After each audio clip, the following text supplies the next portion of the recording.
it seems recently the enjoyment has gone out of singing for me, so I'm just gonna sort of be doing it for me.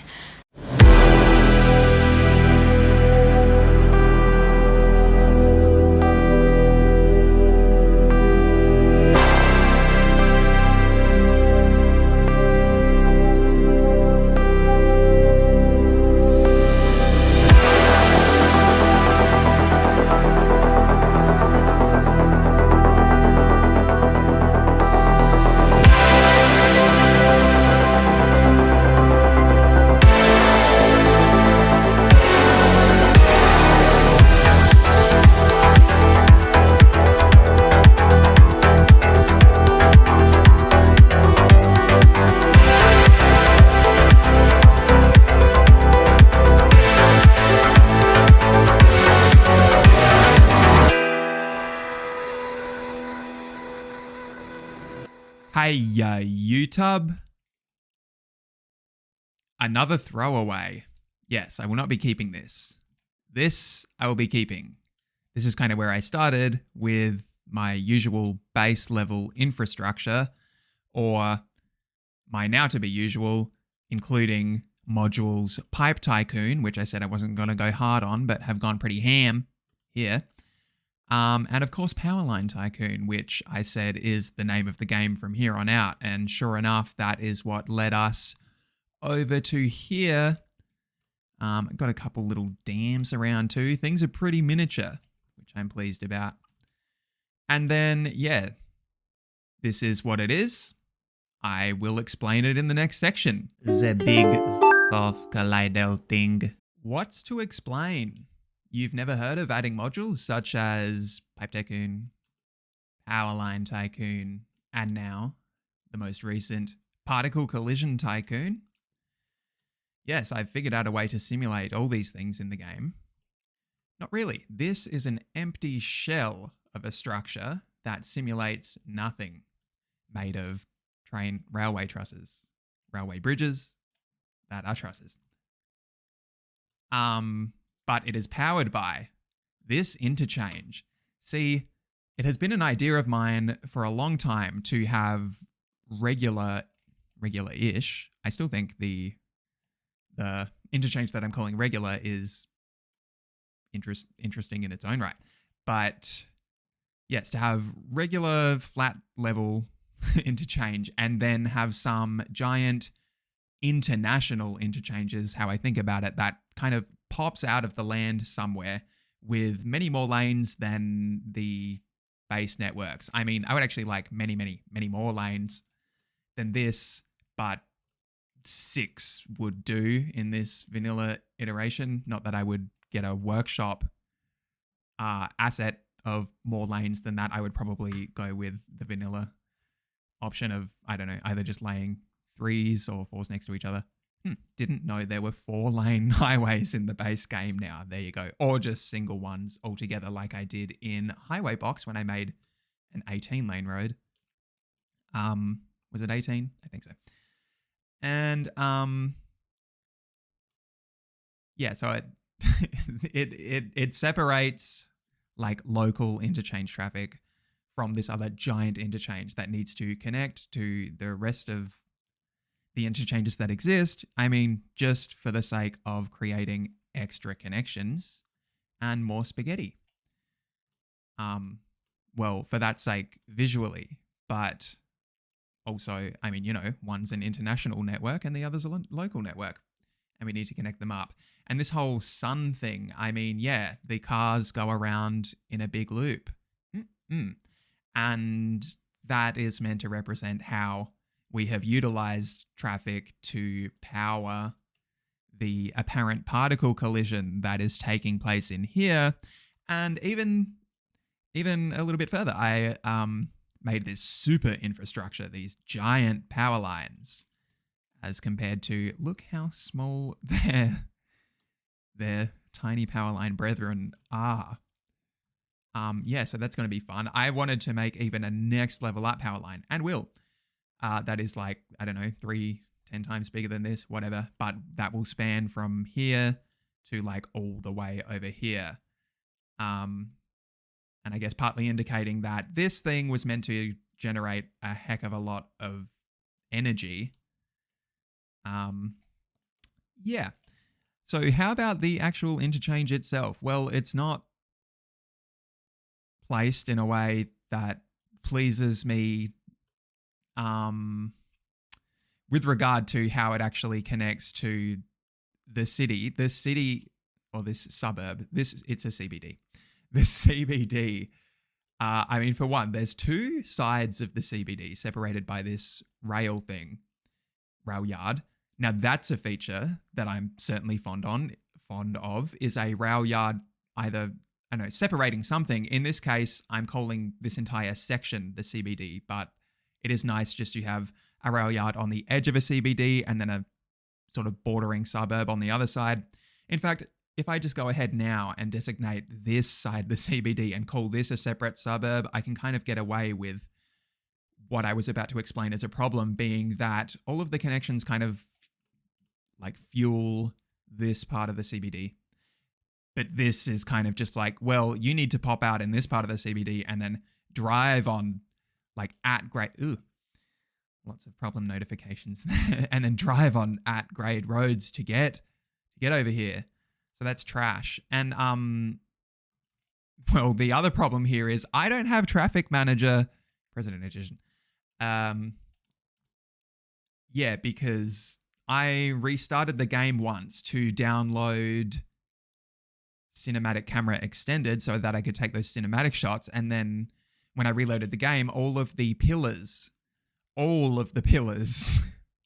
under these networks reappeared, as they do, because deleting them doesn't delete them permanently for whatever reason. And well, I mean, actually, I think a lot of them I have like placed out on the map here somewhere so they don't respawn, although sometimes doing that they still respawn, I swear.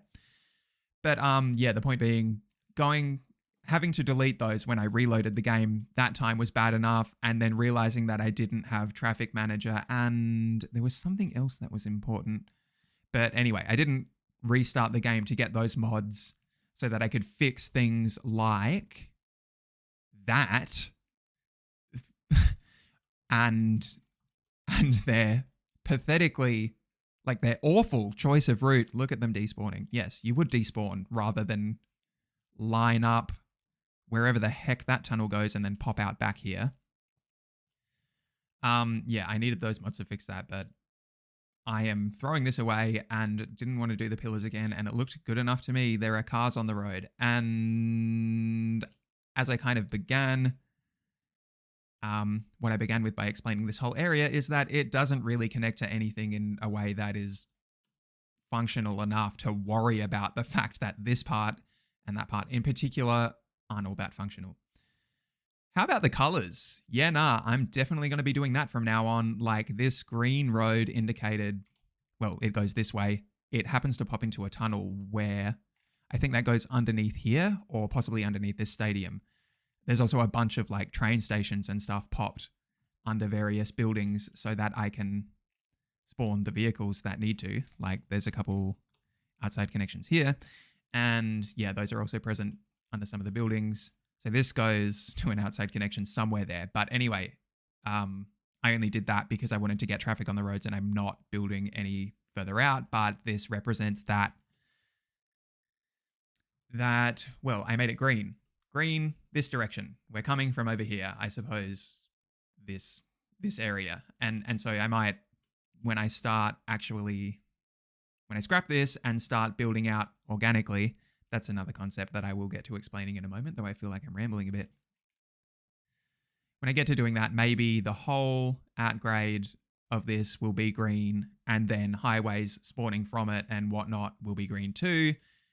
And, you know, same with this, like yellow was representing the international highway and connections to and from it are as well.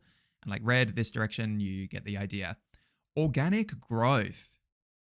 This is an example of, I mean, that's a broad term, but I mean, I have meant something specific the last many throwaway episodes that I have been doing where I've been attempting to facilitate organic growth in a way that has been a mission for me since the dawn of my City Skylines career, which is in a way that is driven by where cars want to go, and where they want to go in this game, and in a way that is well enough paralleled in real life, is that they want to go to buildings, to and from, like from their house to the city, basically.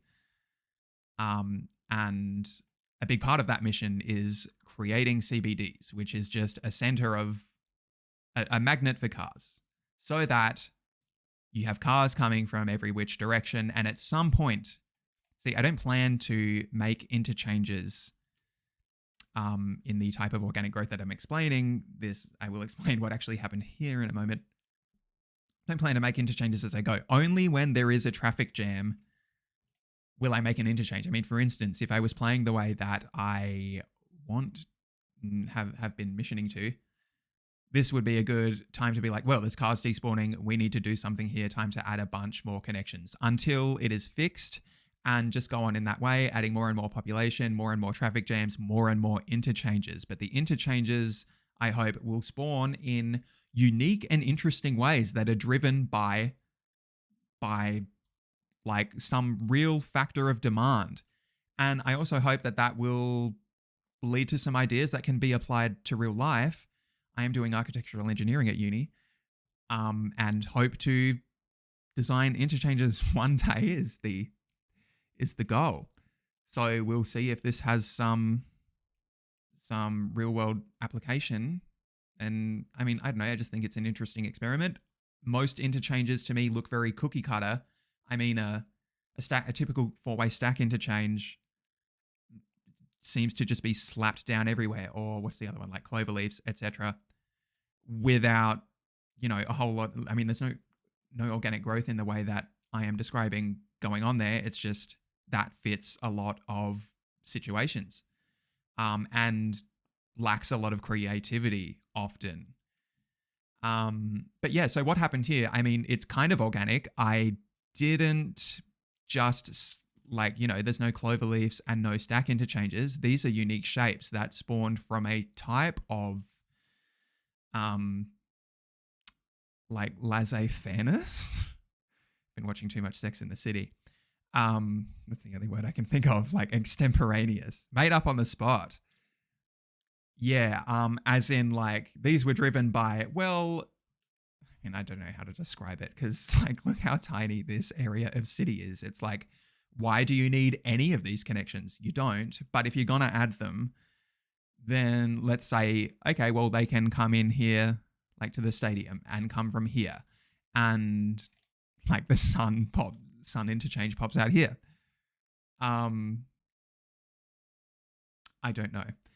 I just made the connections based on where the routes come and go from, rather than doing anything specifically cookie cutter, I suppose. Well, how about this little guy? The TEENCEH Infrastructure Biome Island. Hey, YouTube. I already said that, didn't I? Biomes. Heck yeah, and a new biome, Reef. Check her out. Thanks to Reshade, I must say. Go ahead and watch my graphics tutorial, which I actually need to fix because I said that... What's that mod called? This one. Render It isn't a part of that, but if you don't change the settings in that, you actually won't be able to make your game look like this. Now, what is this? For one, cool that you can build on the actual reef. Like, you know how they put wind turbines out on the water? Well, isn't the reef the right spot to put them all nice and shallow and whatnot? And why not surround it with some buoys or a fence, basically, just to indicate this is power line country. Sorry, power generator country, wind turbine country. And yep, got our little power line tycoon module indicating power is transferred from there over to, I don't know, this land-based power plant, because apparently they can't process that out on the reef. Buildable on, though it certainly is. I made sure of that. Didn't do anything in particular to make sure of that. And then Pipe Tycoon. Not a whole lot of thought as to how or why, but damn, I love me some lines going across the land, especially when, as mentioned, the island is TEENCEH, and lines break up what already looked very TEENCEH. Cue me flashing dad on screen, because that was meant to be the first episode, and sorry, not the first episode, but that was meant to be this next episode coming, and instead I built all of this crap and included it in one episode. So point out just, what else do I have to point out? I have to say I'm getting very tired of explaining, so maybe I'm not doing a very good job of this, but this is going to be in the next episode anyway. Point out one more thing. This forest, which is so small that it hardly could count as a forest, but looked at from the right angle, it does look like at least a little plantation or something. Yep, that might do for her. All right, thanks for watching, and goodbye forever. 'Cause he's be packing that Full time heat.